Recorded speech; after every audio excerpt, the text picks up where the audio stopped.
So you've got another new book of the Bible for me. Yes, sir, I do. And it's a two-parter, 1 Samuel and 2 Samuel. Fantastic. 2 characters named Samuel. What a bonus. That's not what that means, sir. Well, what do you say we start with this 1 Samuel guy and we'll figure out the rest later. Deal. So God's been closing wombs again, as one does. And there's one of these women, Hannah, and she is praying so hard for a child of her own. Aww. And a priest named Eli sees her lips move while she's praying so hard, and he thinks she's drunk. Why would he think she's drunk just because she's moving her lips? I don't know. Are you hinting at something about her character that you're going to build upon later? No? Well, okay then. So Hannah tells Eli why she's praying so hard, and he basically puts in a good word for her with God, and sure enough, it seems to work because God remembers Hannah and finally allows her to conceive. God's getting kind of forgetful about whose womb is supposed to be open and whose is supposed to be closed, huh? Yeah, but it all works out, and Samuel is born. Nice. Now, Hannah had made this deal with God that if he would give her a child, she would dedicate that child to the priesthood forever.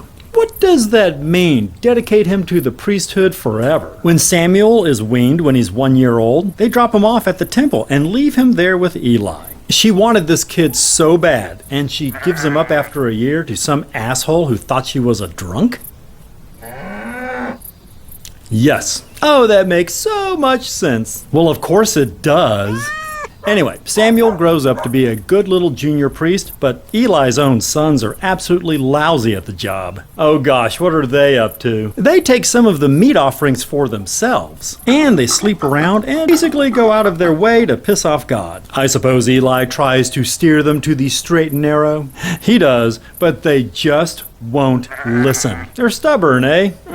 It seems to be mostly that God wants them dead. Oh, is he doing that Jedi mind control thing again? Seems like he's hardening their hearts or something because he needs to clear the way for Samuel.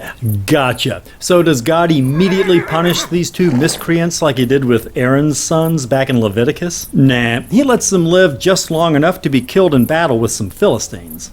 That'll work.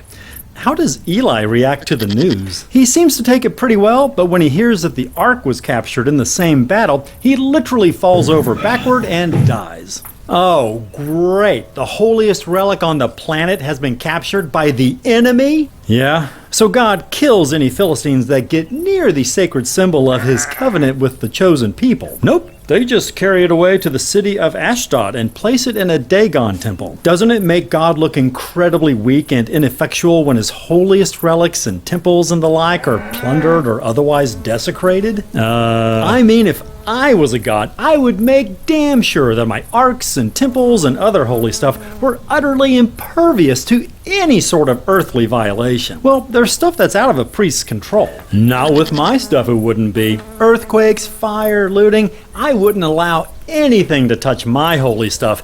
That would send a message, don't you think? Look, I'm going to need you to get all the way off my back about how God routinely allows his holy stuff to be pilfered by mere humans. Sure, let me get off that thing. Great. So the ark is in the hands of the heathens. Wonderful.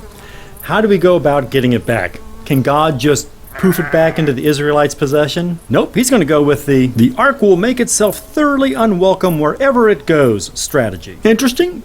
So how does that work? While the Philistines keep the ark in the temple of their god Dagon, the Dagon statue keeps falling over and breaking. Oh, whoopsie. And where the Philistines keep the ark, the local populace gets plagued with boils and panic and death. Yowie! So the Philistines are all, geez, send this thing back to the Israelites already. Oh, the ark making itself thoroughly unwelcome wherever it goes strategy is tight. Yeah. So how do they send it back?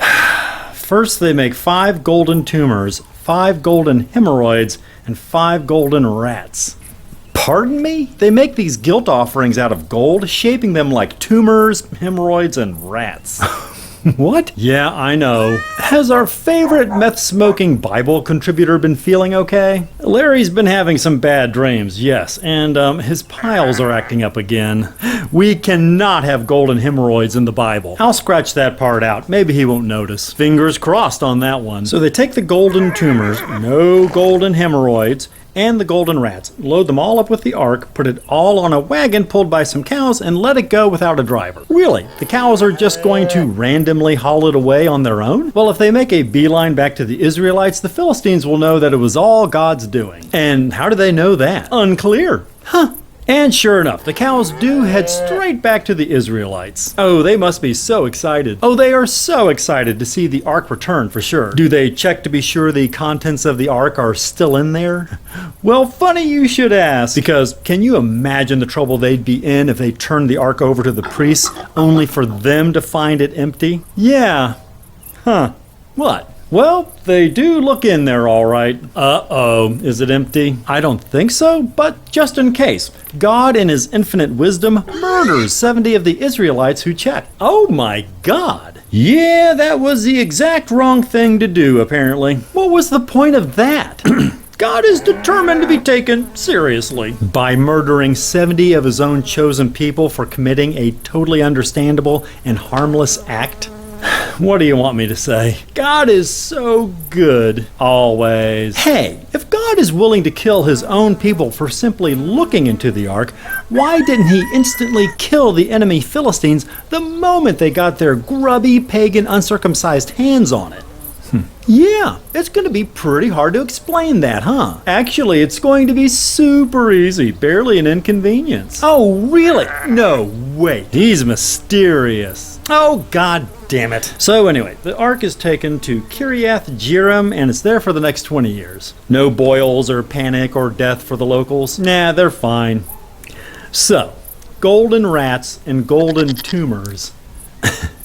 Will Larry be making any other contributions to 1 Samuel? Yeah, he's got quite a few plot elements sketched out for this next bit. Oh, goody!